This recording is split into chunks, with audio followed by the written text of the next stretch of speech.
Hi, everyone, and welcome to another episode of Forged Youth. I'm editor Kyle. Today's episode is another Forged Youth Q&A. These types of episodes will continue throughout the season, so if you have questions of your own you'd like to share, please send them in. We'd love to hear from you. And now, on to today's show. Good morning, everyone. Gonna invite Mariel. Today we're talking about something. This was tough. We were just sort of discussing our own point of views on this. Ooh, it's sticky, but we're gonna get into it. Mariel should be joining any second now.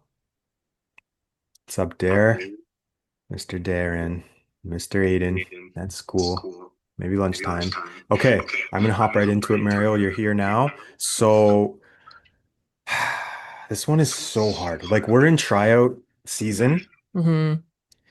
AKA heartbreak season. Yes. It really is. It's heartbreak season.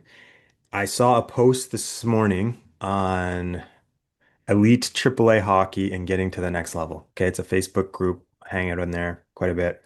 But a parent, they had a son who's a goalie, and he got cut. Long story short, he got cut from the team. Now he's playing single A. He's devastated. He's crying. He came off the ice crying yesterday. His joy for hockey has left him temporarily. So he just feels demoralized and sort of defeated. He's not the only one. There's been many cuts this time of year, and that's part of the game. Playing competitive hockey or climbing the ladder, to the more elite select levels, there's going to be people who don't make it. They Hmm. don't make it. Now, these people who don't make it, okay, you get cut from the team. How do you deal with that? How do you reassess? How do you take stock of where you're at, your feelings, emotions, planning your next step? Like what is the next thing? Where do we go? I think it's important to validate the emotions that are there to begin with because it does suck. Like you and I before, we were talking about how we both have experienced that at some point in our athlete careers as being cut. And it does. It's heartbreak. And it's like, it's almost, I don't know, maybe even a little bit of like shame in there too, of like, oh, I'm not good enough. And some self-talk comes in and all of that. But that is just another really important sign that gaining skills when it comes to emotional regulation and bouncing back after something hard is really important so that athletes don't stay in that negative place. They're able to go, okay, I feel that it sucks. It's valid that it sucks. However, what can I learn from it? Because there's always an opportunity in those situations. Mhm. And so being able to um, yeah, turn it around and go, okay, where do I need to improve on? Whether I am under the impression that I did really good and should be on the team or not, there are reasons why I'm not, which means there's reasons that I need to improve. What are Mhm. they? And as parents, too, facilitating that conversation. Because if you react in a way that is, oh, you should have made the team and da da da da da, then the kid is going to grasp onto that and run with it even harder than we are. It's just the nature of the beast. But if Yeah. you're able to go, that totally sucks, I feel it, we can just sit in the suck for a minute. Okay, we've sat in it. Now what? What comes next? What can we learn from this? That's the first piece, I would say. hmm Yeah. Yeah, the first stop right after that meeting or that phone call or email, whatever it is, I think the parent plays a huge role and really sets the tone for what's next and how this kid is going to move forward and the Hmm. mindset that they're going to have moving forward.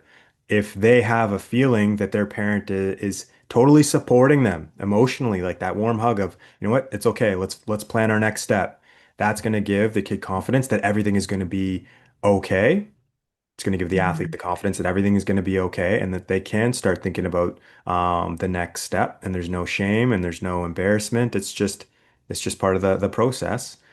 On the flip Hmm. side of that, if the parent all of a sudden wants to turn the coach into a villain and they want to turn both them and their athlete into a victim, this is going to start a sort of a toxic spiral, and it's not going to stop this hockey season. This outlook is going to transfer right into life. When you don't get that job, you don't get that scholarship, like whatever it is, there's going to be doors that are just closed for you in life. That's part of life. You're going to fail. Get used to it. It's the mentality that we have after. Now, you did mention Mariel, like we don't want to ignore the feelings. Yeah, it's heartbreaking. It really sucks, getting cut in that feeling of like I'm not good enough. They don't want me. These are valid feelings. You don't have to ignore them.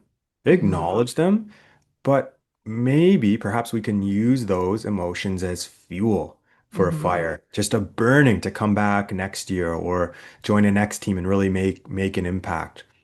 So Hmm. it's really all it comes back to mindset and how we're gonna look at the situation or frame it for ourselves. What story are we gonna tell ourselves about being cut? Are we a victim or are we a hero that is, you know, pretty much being getting ready to be born? Using that, just like the Michael Jordan. He got cut from his high school basketball team. He went home and, he's in the driveway shooting jumpers all day, all night, and he came back with a vengeance. Yeah. So, Yeah, I love that you said it's a part of the process. Like, really, especially, if you're honing in and wanting to be an athlete, that's how we learn and it's how we grow is actually by failing and by making mistakes. And like that is a big part of our formula that creates outcomes that we do like and that are desirable. And so being as a parent, being able to be like, that's okay. This is actually a part of being an athlete. So it's really cool to get a handle on learning how to navigate this young rather than when you're old, mhm. right? And there's like have it be exciting that they are still experiencing a part of being an athlete at every level. Yeah. Even Yeah. though it's just like a young kid, it's like, okay, well, guess what? Even when you get to the pros, at some point, you might get cut from a team, and that's just a part of it. It's something that all athletes have in common is this right here that you're experiencing. So, high five for experiencing one of the crappy parts of being an athlete. Mhm. Mhm. Mhm. All right. For sure.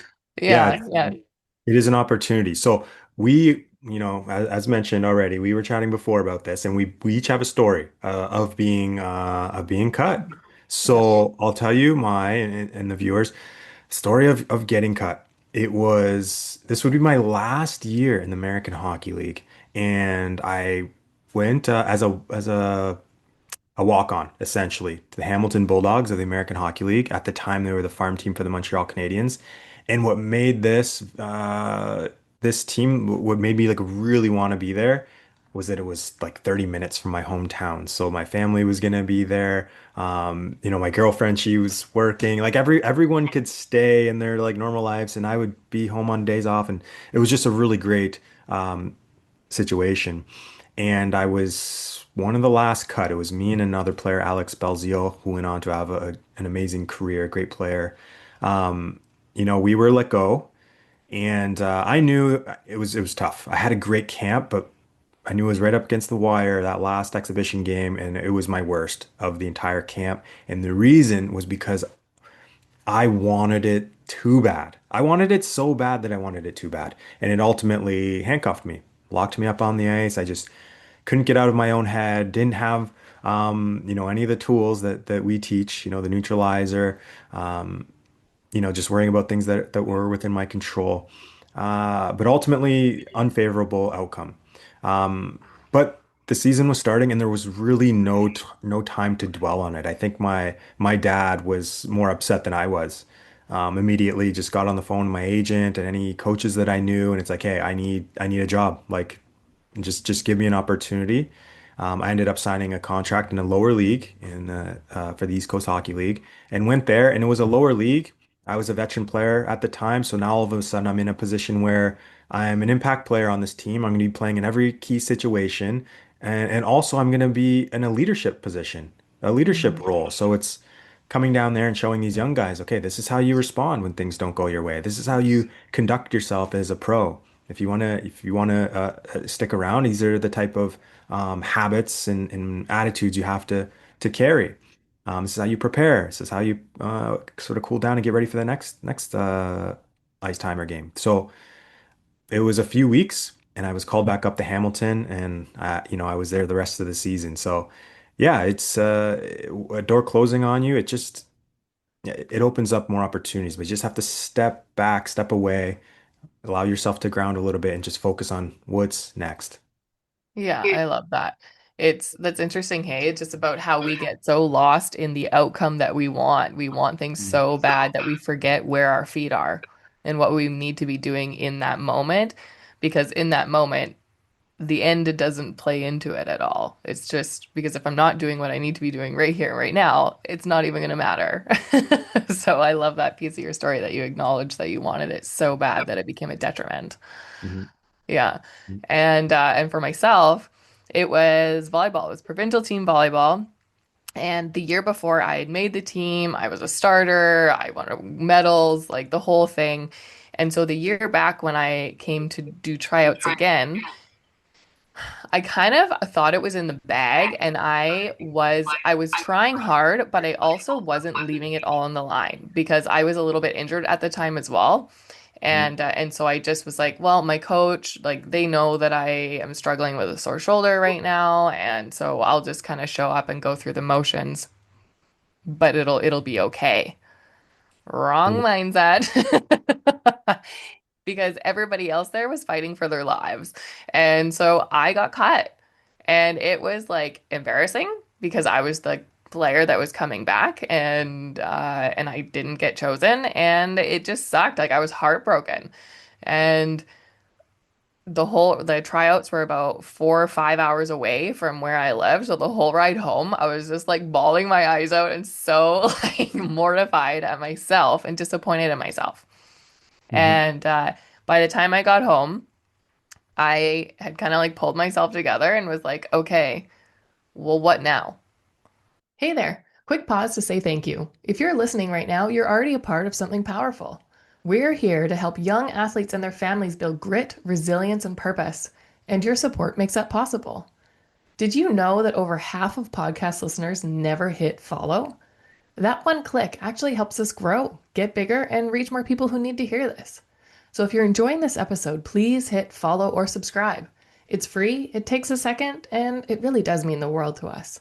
Now, back to the show. And it was summer, and so I was like, "Oh, well there's beach volleyball.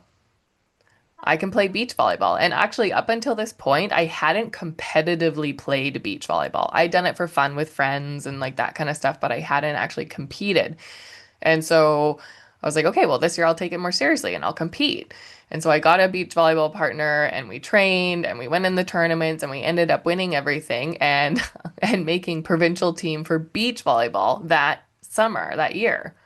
And so where Mhm. I missed the indoor that door closed, the outdoor door opened, and I never would have had that opportunity. And I got to hone in on skills that I don't use on indoor. Indoor, I'm front row, I'm tall, they take me out in the back row, I don't get to pass, like all these things. But on a beach court, it's you and one other person. So you have to move and you have to pass and you have to be good at all those things. So Awesome. by the time that provincial team was over for beach volleyball and it went back into me playing indoor, I was a completely different player because I had honed in on all of these skills that I never would have had the opportunity to do otherwise. And Mhm. so while it is heartbreaking in the moment, there are reasons and there are opportunities. Yeah. Yeah.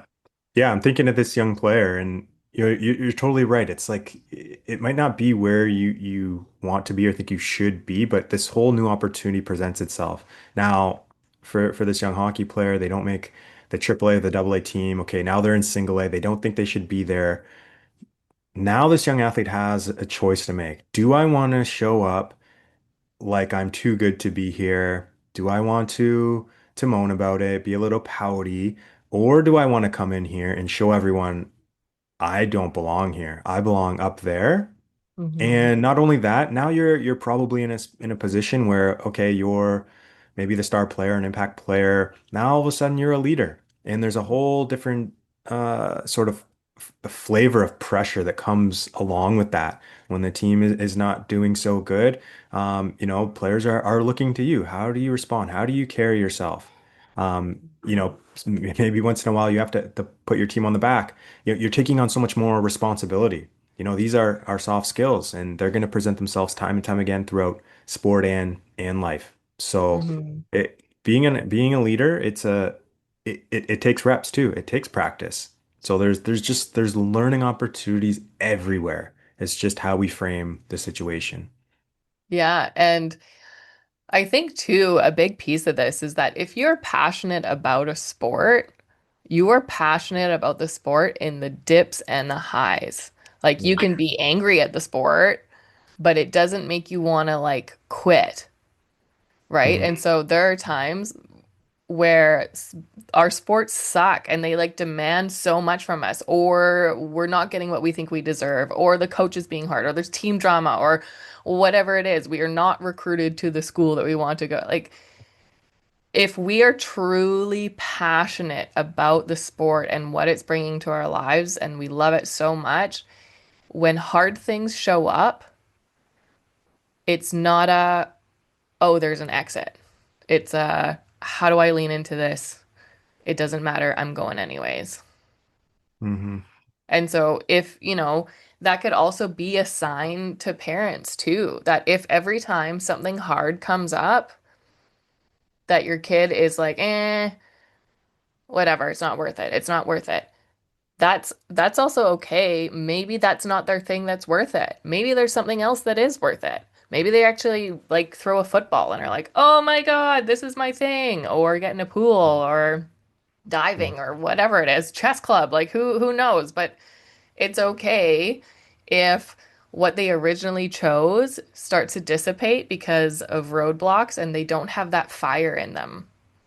Yeah. There are other things to have fire about. It's okay. Yeah. Yeah.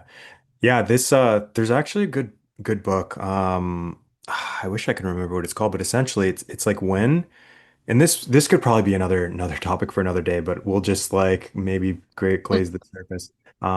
When is an appropriate time to quit something? Mm. We've talked in the past, never quit on a bad day. That's rule number one. But sometimes there is an appropriate time. Um, that's it's a tricky thing, but I think number one, never quit on a bad day. Never give up on a bad Yeah. day. You get cut from a Yeah. team. No, don't take that opportunity to quit. If you're still thinking about quitting when you make the team that you want to be on, then that's another story. Yeah. But Yeah, I agree. Wow. so that was it. Poor guy. Like I know, and it just yeah, kids. The stuff that we're talking about, yeah, we're in our late 30s, both of us. I'm a little older than you are. We've been through it already, and it's easy for us to look back and say and laugh almost like this is not a big deal. So cute, you thinking this is the everything in life. Um, I really want to feel, these kids the heartbreak. But if there is any listening and you parents, as we mentioned, parents are the anchor. You guys got to lead by example and show them through your not just what you're saying, but your energy that it's okay. Things are going to be okay. Let's Mhm. take a moment, reassess, and figure out where we're going to aim for. What are our new Mhm. lighthouse goals? Yeah. And actually, one last thing before we go is I heard this on a podcast, and I think the brand Spanx, you remember that, that brand, like, right? This Yeah. this woman, her dad, she had a brother, and her dad, every night at dinner, her dad would ask them what they failed at that day Mm, because he wanted failure to not be something that they were ashamed of or afraid of or anything like that. It was like, oh, well, I made a mistake doing this or I failed at doing this. Okay, so like, what did we learn?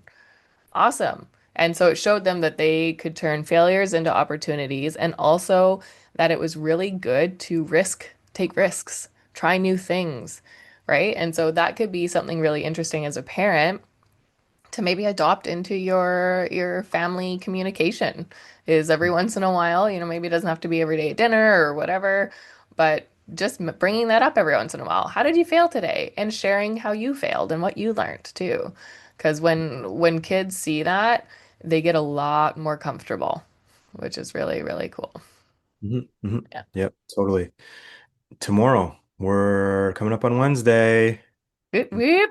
number two. So Alex Stein, professional hockey coach, former coach, my former coach in Germany in the DEL, he will be taking center stage, and we'll have an opportunity to ask him questions, learn from him, a wealth of insight. So that's tomorrow through our school community. Okay. Do you want to mention anything about that before we wrap up? No, I think like Alex's main goal is really just to provide us as parents with tools to support our youth athletes in being successful, whatever successful looks like to them. Yeah. Yeah. And so, yeah, there's no handbook on how to parent elite athletes yet, or maybe maybe we're writing it. I don't know. But Alex is definitely a really wise man and has lots of experience, and he teaches in a fun way. Like I'm sure you know that as being one of the athletes on his team, like how he explains things and goes about teaching is really relatable. And so it, I'm just excited that people have an opportunity to hear him firsthand. Yeah. Yes. So if you guys want to hear about and learn about Alex, it's tomorrow and it's free. Okay. We should have said that right at the start. This is a free community that you can join, and we could have conversations like this one. Myself and Mariel are there in the threads, comment sections, anything you have that you don't want to ask out in the public forums. Like, this is a safe community for parents of elite athletes. So take advantage. It's a good spot to be, especially yeah, in today's economy, guys. This is free. There's a lot of value there. So, 100%. And until next time, everybody, train your mind, build your grit, and forge your legacy. You've been listening to Forged Youth.